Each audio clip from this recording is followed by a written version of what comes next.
नमस्कार, हाजिर हूँ मैं रुमाना इसार खान। आज के दिन की सबसे बड़ी खबर, आप जानते हैं सरकार ने संसद का विशेष सत्र बुला रखा है और सरकार ने ये जो विशेष सत्र बुलाया है इसमें दावा सरकार ये कर रही है कि साहब महिला आरक्षण जल्द लागू करना है। इसीलिए सरकार लेकर आई है संविधान संशोधन बिल। संविधान में बदलाव करके महिला आरक्षण जल्द लागू करने का रास्ता सरकार कह रही है बनाना है। इसीलिए विशेष सत्र हम लेकर आए हैं। कुल 3 कानून जो सरकार की तरफ से बनाने की इसमें विधेयक रखे गए हैं। एक तो वो 31वां संविधान संशोधन बिल है जो सरकार की तरफ से रखा गया है और इसके अलावा 2 और जो विधेयक रखे गए हैं, एक है परिसीमन विधेयक 2026 और एक है केंद्र शासित प्रदेश विधि संशोधन विधेयक। अच्छा, मैंने आपको ये तीनों विधेयकों के नाम बता दिए। अब आपको लग रहा होगा कि आखिरकार इतना हो हंगामा क्यों हो रहा है। महिला आरक्षण जब कानून बना था, महिला आरक्षण वाला 2023 में, तब तो कोई विपक्षी दल जो है उसकी ज़बान से एक शब्द नहीं निकला था और आधी आबादी को पूरा अधिकार दिया जाए, इसके लिए जितने नेता थे किसी भी राजनीतिक दल के हों, सब ने आखिरकार सरकार का समर्थन किया था और महिला आरक्षण कानून जो है वो संसद से पास हुआ था। लेकिन अब आज जब सरकार ने ये विशेष सत्र बुलाया है तो तस्वीर बदली हुई है। विपक्ष विरोध कर रहा है, मुखर होकर विरोध कर रहा है। विपक्ष विरोध क्यों कर रहा है, किस मुद्दे पर कर रहा है? क्या मामला सिर्फ और सिर्फ महिला आरक्षण का है या विपक्ष जो कह रहा है हकीकत वही है? आप मेरे साथ रहिए, ये मेरा वीडियो आप आखिर तक देखिए और पूरी खबर क्या है, पक्ष विपक्ष दोनों पहलू मैं आपके सामने रखने जा रही हूँ। चलिए शुरुआत करते हैं। तो सरकार की तरफ से ये 3 विधेयक हैं, सदन के पटल पर रख दिए गए हैं। इस वक्त जब मैं आपसे बात कर रही हूँ तो चर्चा चल रही है। अब से कुछ देर पहले प्रधानमंत्री नरेंद्र मोदी का भी इस चर्चा में संबोधन हुआ है और प्रधानमंत्री नरेंद्र मोदी ने भी कहा है कि साहब देखिए, पूरी देश की निगाहें, आधी आबादी की निगाहें संसद पर हैं और ऐसे में आधी आबादी इस इंतज़ार में है कि उसको पूरा अधिकार मिले। सरकार ये कह रही है कि महिलाओं को हमने सामाजिक और आर्थिक न्याय तो दे दिया, अब वक्त आ गया है महिलाओं को राजनीतिक न्याय देने का और इसी के मद्देनज़र ये विशेष सत्र ज़रूरी है ताकि 2029 लोकसभा चुनाव जब हों तब से महिलाओं को ये 33% आरक्षण का लाभ मिल सके। सरकार इसके लिए एक फॉर्मूला लेकर आई है और सरकार की तरफ से फॉर्मूला संसद में ही बताया गया। कानून मंत्री अर्जुन राम मेघवाल जब उन्होंने ये बिल रखा और इस बिल पर जब चर्चा शुरू हुई तो उनका संबोधन सबसे पहला था, उन्होंने ही चर्चा की शुरुआत की और कानून मंत्री ने कहा कि सरकार इसके लिए एक बेसिक फॉर्मूला लेकर आई है, समान रूप से 50% सीटें बढ़ा दी जाएंगी। ये अर्जुन राम मेघवाल की तरफ से कहा गया। उन्होंने कहा कि अभी जो 543 सीटें हैं इसको बढ़ा देंगे 50% और ये टोटल संख्या हो जाएगी 815 की और 815 में से 33% मतलब 272 जो है वो महिलाओं के लिए हम आरक्षित कर देंगे। तो 272 सीटें, अगर 825 लोकसभा की सीटें हो जाती हैं तो 272 सीटें महिलाओं के लिए आरक्षित हो जाएंगी, 33% रिजर्वेशन। और इसी तरीके से राज्यों के अंदर भी होगा 50% के अनुपात के साथ, वहाँ पर भी ऐसी सीटों की बढ़ोतरी होकर 33% रिजर्वेशन। ये सरकार मसौदा जो लेकर आई है वो मैं आपको बता रही हूँ। अच्छा, अभी की स्थिति आप जानते हैं, अभी लोकसभा के अंदर महिला सांसद 74 हैं, 74, और इसका परसेंटेज अगर आप निकालें 543 सीट्स में तो ये बैठता है 13.6% का। तो ऐसे देखने में तो वाकई में ये एक गेम चेंजर लगता है कि ज़बरदस्त सरकार फॉर्मूला ले आई है और आखिरकार सरकार की तरफ से ये किया जा रहा है, बड़ा कदम है, महिलाओं को उनकी हिस्सेदारी मिल जाएगी। लेकिन अब विपक्ष की आपत्तियां जो है उनको सुनिए। एक तो वही है बहुत ही रूटीन वाली कि साहब इतनी जल्दबाजी में आप क्यों लेकर आए, चुनाव चल रहा है तो आप क्यों लेकर आए, ठीक है, ये है। अब इसके अलावा जो विपक्ष की तरफ से कहा जा रहा है, गौर कीजिए, विपक्ष ये कह रहा है कि साहब आप जब 2023 में ये महिला आरक्षण वाला कानून लाए थे, हमने तो तभी कहा था, आपको ये सुझाया था कि आप इसको फौरन अमल में ले आइए। सबसे सरल तरीका, आसान तरीका महिलाओं को, आधी आबादी को उनकी हिस्सेदारी देने का ये होता। विपक्ष कह रहा है कि आप 543 सीटों में से ही सीधे 33% रिजर्व महिलाओं के लिए कर दीजिए और सीधे सीधे महिलाओं को आप आरक्षण का लाभ दे दीजिए। तब आपने ये नहीं किया। आज गौरव गोगोई ने लोकसभा में सरकार को याद दिलाया कि जब 23 में आप कानून ला रहे थे, कांग्रेस की तरफ से आपको ये विकल्प दिया गया था, तब गृह मंत्री ने सदन के अंदर इस बात का जिक्र किया था कि हम 2026 के बाद जो सेंसस के आंकड़े आएंगे उसके आधार पर आगे परिसीमन कर और महिलाओं के आरक्षण क्या राह जो है वो बना देंगे। अब आज विपक्ष ये कह रहा है कि ये दिखाता है कि आप महिलाओं को आरक्षण देने के पक्षधर नहीं हैं। एक आपत्ति विपक्ष की तरफ से ये बताई गई कि अगर वाकई में आपका मकसद सीधे महिलाओं को आरक्षण देना होता तो आप तो तभी कर देते। आप तभी 33% जो एग्जिस्टिंग सीट्स हैं उसी में आप महिलाओं को आरक्षण देते और ठीक है, आधी आबादी को उसका अधिकार मिलने लगता। दूसरा पॉइंट, विपक्ष जिस बात को लेकर सरकार को घेर रहा है, विपक्ष ये कह रहा है कि आज आप जब ये बिल लेकर आए हैं तो आप सदन को ये कह रहे हैं कि हमें ये बिल लाने की इसलिए ज़रूरत हुई क्योंकि सेंसस के आंकड़े आने में देरी होगी। ठीक है, अर्जुन राम मेघवाल जब वो सदन में चर्चा की शुरुआत उन्होंने की तो उन्होंने ये बात कही है, मैंने नोट भी किया इसको। उन्होंने कहा कि अगले सेंसस में देरी होगी, ये बात उन्होंने कही। तो अब विपक्ष ने इसी को पकड़ा और विपक्ष कह रहा है कि आप ये कह रहे हैं कि अगले सेंसस के आंकड़े आने में देरी होगी। इसका मतलब विपक्ष सरकार को घेर रहा है, सरकार की नीयत पर, कि क्योंकि अगले सेंसस में विपक्ष के दबाव में सरकार ने रजामंदी दी है कि आप जातिगत जनगणना के आंकड़े जारी करेंगे। आप जातिगत जनगणना के आंकड़े टालना चाहते हैं, उनको लटकाना चाहते हैं, इसी वजह से आप सेंसस के आंकड़े लाने में देरी कर रहे हैं। ये विपक्ष का दूसरा आरोप है। ठीक है, दो आरोप समझ गए आप। एक तो विपक्ष कह रहा है कि अगर मामला सिर्फ महिलाओं को उनका हक आरक्षण देना होता तो आप तभी से दे सकते थे, आप सीधे सीधे 543 में 33% आप रिजर्व कर देते महिलाओं के लिए, आपने नहीं किया। विपक्ष कह रहा है आप महिलाओं के हित में नहीं सोच रहे।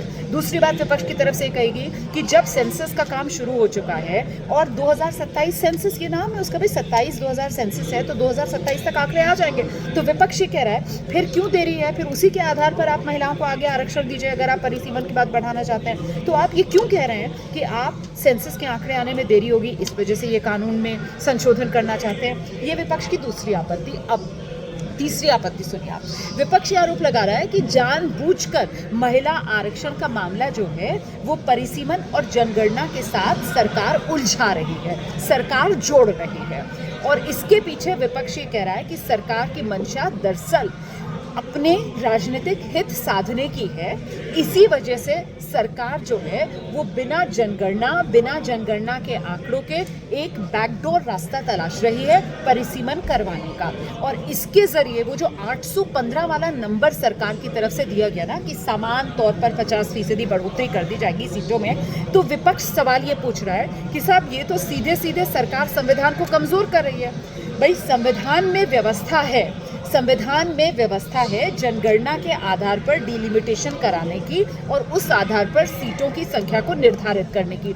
तो जो संवैधानिक गणना का तरीका है सीटों की संख्या को निर्धारित करने का, उसको दरकिनार कर सरकार अपने आप 815 वाला ये नंबर, ये आंकड़ा, ये फॉर्मूला क्यों, कैसे, कहां से लेकर आ गई, ये सवाल विपक्ष की तरफ से सरकार से पूछा जा रहा है। और इसी को आधार बनाकर विपक्ष कह रहा है कि ये सरकार संविधान को कमजोर कर रही है, संविधान में दी गई सीटों की गणना की व्यवस्था को साइडलाइन करके अपनी मर्जी से ये तो 815 का नंबर लेकर आ गए हैं। क्यों लेकर आ गए, कहां से लेकर आ गए, सवाल पूछा जा रहा है।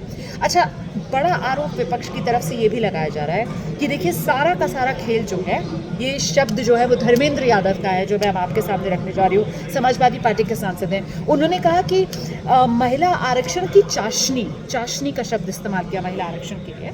और धर्मेंद्र यादव ने कहा कि महिला आरक्षण की चाशनी में दरअसल सरकार जो है वो देश में वही करना चाहती है जो असम में और जम्मू कश्मीर में किया।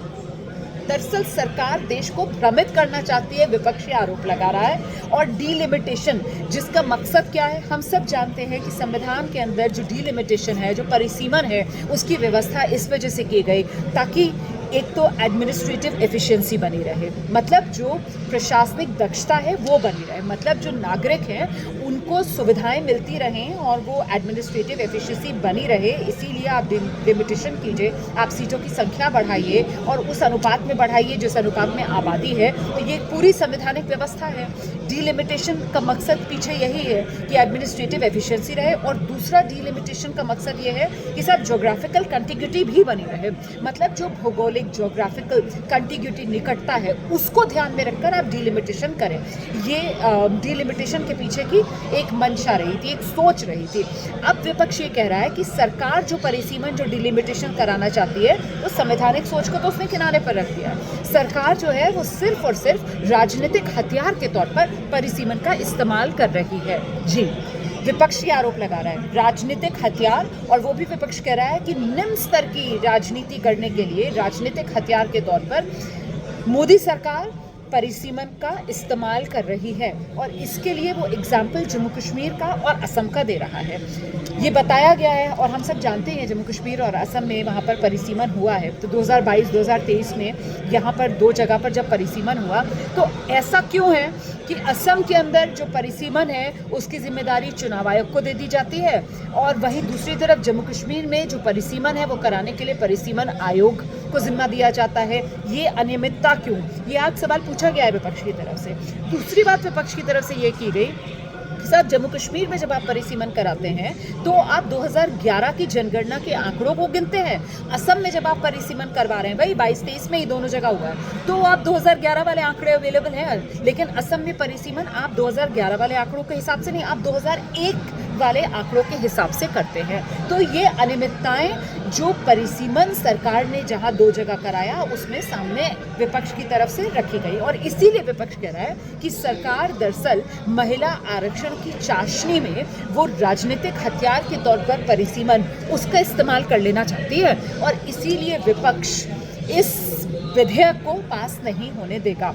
और विपक्ष को ताकत कहाँ से मिल रही है कि ये विधेयक विपक्ष पास ना होने दे, क्योंकि संविधान संशोधन विधेयक है, और जब बात कॉन्स्टिट्यूशनल अमेंडमेंट की आती है तो फिर कॉन्स्टिट्यूशनल अमेंडमेंट के लिए ये एक प्रावधान है कि साहब आपको 2/3 मेजॉरिटी चाहिए होती है, सिंपल मेजॉरिटी से काम नहीं चलता है, और 2/3 मेजॉरिटी फिलहाल एनडीए के पास लोकसभा में नहीं है। 543 पूरा नंबर है लोकसभा का, आप जानते हैं, जिसमें से 3 अभी सीट्स वेकेंट है, तो इट कम्स डाउन टू 540, और 540 के हिसाब से जो 2/3 मेजॉरिटी वाला नंबर है इट कम्स डाउन टू 360, और फिलहाल एनडीए के पास करीब 293 के आसपास सीट्स हैं, नंबर्स हैं, और ऐसे में पास तो नहीं होगा ये संविधान संशोधन बिल, नंबर तो अभी यही बता रहे हैं। और बड़ी बात यह है कि इस पर वोटिंग के लिए समय तय हो गया है, कल 17 अप्रैल को शाम 4 बजे का समय रखा गया है। अगर चर्चा के लिए थोड़ा और समय नहीं दिया जाता तो शाम 4 बजे इस पर वोटिंग होगी, और जिस तरीके के तेवर, जिस तरीके की आपत्तियां, जिस तरीके के आरोप सरकार पर लगाकर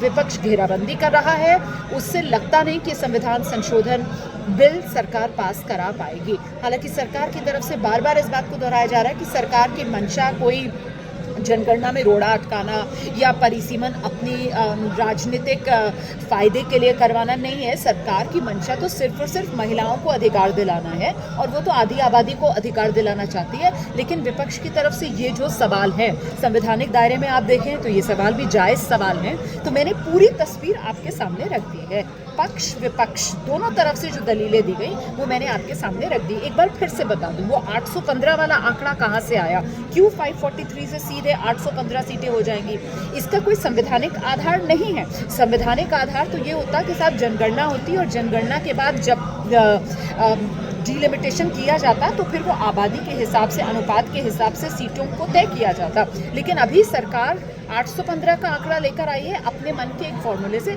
कि समान तौर पर हम 50% सीट बढ़ा देंगे, ये सरकार की तरफ से कहा गया है। इसी वजह से जो 543 का नंबर है उसको सीधे बढ़ाकर सरकार 815 पर लेकर जा रही है। 815 हो जाएंगी वो सीटें, और सरकार कह रही है इसमें हम 272 जो है वो महिलाओं के लिए आरक्षित कर देंगे। इससे सरकार 2 फायदे भी गिना रही है, और वो कौन से 2 फायदे सरकार की तरफ से गिनाए जा रहे हैं।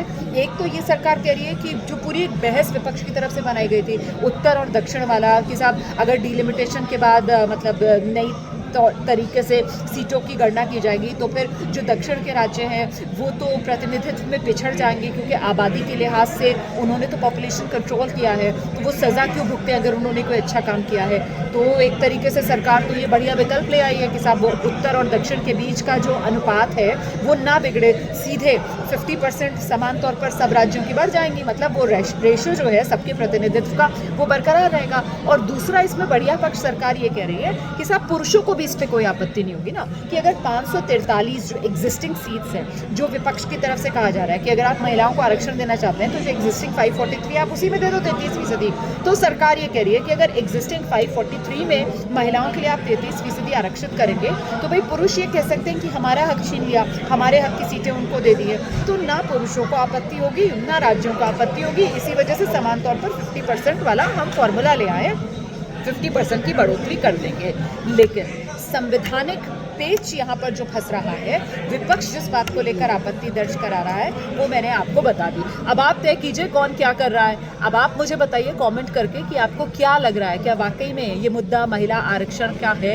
सरकार महिला आरक्षण को लेकर जिस मजबूती के साथ कदम आगे रख रही है, क्या विपक्ष उसमें रोड़ा अटका रहा है, या विपक्ष की तरफ से परिसीमन, जनगणना, जाति जनगणना, जिस तरीके की आपत्तियां दर्ज कराई जा रही हैं उनमें कुछ दम आपको लगता है? मैंने तो पूरी पिक्चर आपके सामने रख दी है।